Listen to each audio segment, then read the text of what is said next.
Shin Megami Tensei is a multimedia franchise that started way back in the yesteryear of 1986. What started as a book series by Aya Nishitani quickly escalated into a popular series of role-playing games and various spin-offs we know today. While the main series isn't as popular as it was, it still maintains a rather extensive following. As summarizing the entire series would be impossible, I'll give you a quick rundown. What if Y2K was real and caused the rapture? And now there's Mara. But we wouldn't be here without some math rocks. The SMT TRPG's first edition came out in 1993, followed by its second edition in 95 and third edition in 1998. It was in 2004 when the fourth edition and the only currently translated version by Lionwing was released, just in time for SMT 3 Nocturne to be released as well. Yes, Shin Megami Tensei TRPG 3 Nocturne Tokyo Conception is the fourth edition of the TRPG based on the seventh game in the series. The less you think about it, the better. But what is this game exactly? Well, it's a JTRPG at its core. But as this is also from 2004, it's a percentile system. If I were to summarize 99% of the actions you're doing, it's D100 versus attribute times 5. So if you have an 8 in strength, I may need to roll under a 8 times 5 for a basic check. Here's how you crit. Here's how you fumble, and there are some fate points that can be burnt to do things if you really need to. But we're not here for that simple, so here's a quick example of making a character. There are technically 3 classes for characters to start as: a fragile, disposable, and probably going to die horribly human, a literal demon, which is currently trying to determine the fate of the world and may or may not be working for the Big G or fucking Lucifer, and a fiend. Not quite the demi-fiend, but one of the OC Donut Steel variants. Here represented by Brendan Fraser. Brendan begins with his basic attributes, quickly followed by you eating a magatama to go sicko mode. We'll assume we have the basic Marogara,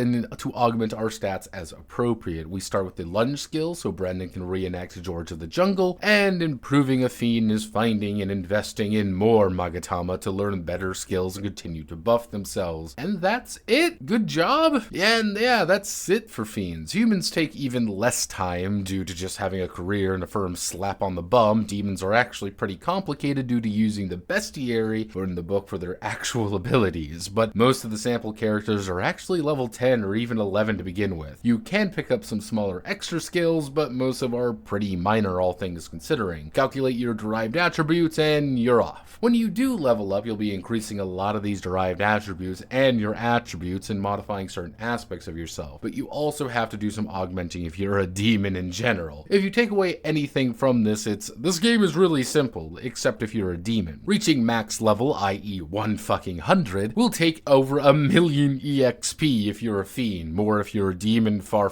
less if you're human. Though you can satisfyingly do a full campaign at about level 80, as in going through the entire campaign. If you want to kill Uber God times 10, then those extra few levels may help. From there, the game is mostly structured around investigating the happenstances in SMT3 Nocturne, as the game is just assuming you're playing SMT3 Nocturne as your own OCs rather than anything else, followed by fighting in a dungeon and then fist fighting a boss. Bingo, congrats, you've done it. Combat is mostly relying on either punching people out with your basic striker weapons or relying on your skills to do the same. All of these use your power level based on either strength or magic to actually determine the damage though. Only the advanced combat has anything beyond that, adding a grid to use. I know, revolutionary. But this isn't really a problem per se. Skills though, while numerous, often boil down to inflicting status conditions, resolving effects, or doing a particular kind of damage in a gradually increasing level. Agi is 3 MP with a potency of 15, while Agideen is 10 MP with 80 potency. Just follow the chart and spend the MP or HP as necessary. Though negotiation is still in the game, using talk skills to attempt to gaslight demons into paying you or paying them to fuck off, though most of it boils down to either succeeding succeeding or failing negotiation checks on whether or not they like you, trying to get them to work with you. Though, instead of directly recruiting them, you instead get their demon card to call them forth when needed, namely during demon fusion. So what's the deal with demons? Demons make up a majority of the enemies in the game with their own set of skills and abilities, but they are also technically playable, as a demon is simply embodies an archetype. So if we're a Jack Frost Ho, we'll be able to he-ho our problems away ho. But if we want to fuse into a better demon, we'll need an appropriate demon card and check this rather extensive chart, level, and their abilities. So a Jack Frost plus a Taraka could fuse together to create a level 20 Chatter Skull. Following this chart, higher level demons are a lot easier to get stronger and stronger demons as well, due to how some of the leveling functions, but you'll also be able to inherit a lot of your skills as well. So our new Chatter Skull would inherit some of Jack Frost's skills as well as Taraka skills, in addition to augmenting their stats. A demon PC could manifest themselves as that new summon, inheriting some of their skills as well, or you can just get possessed as a human and play them as well. You can see where this can get a bit complicated in some aspects though, especially when you have potential of ranking down or needing to rebuild your strength when inheriting more powerful skills for later use. Most of the game actually itself is setting up the situation of, well, setting up SMT 3 Nocturne. I cannot understate this enough by saying the TRPG is effectively just a tabletop version of the video, rather than trying to be its own thing like in previous or subsequent variants of the TRPG. This may be appealing or a huge turnoff to some people, but here's the thing. If that sounds appealing, playing SMT 3 Nocturne on the table, then yeah, the game's great. I can't really get over that fact. I've already played SMT 3 Nocturne, but I can't really say the game is bad either. It's perfectly functional, albeit a bit direct in its nature. I wanted more SMT rather than SMT 3 Nocturne TMCR though. Maybe you'll love it, maybe you'll hate it. Wonder when that SMT XTL is going to finish though. Maybe one day. My name is Notepad, and this was Shin Megami Tensei, the role-playing game Tokyo Conception. If you like what I do here, feel free to like, comment, and subscribe, and many thanks to the Circle of Gaia for causing the end of the world as we know it. There's only one demon after my heart, though.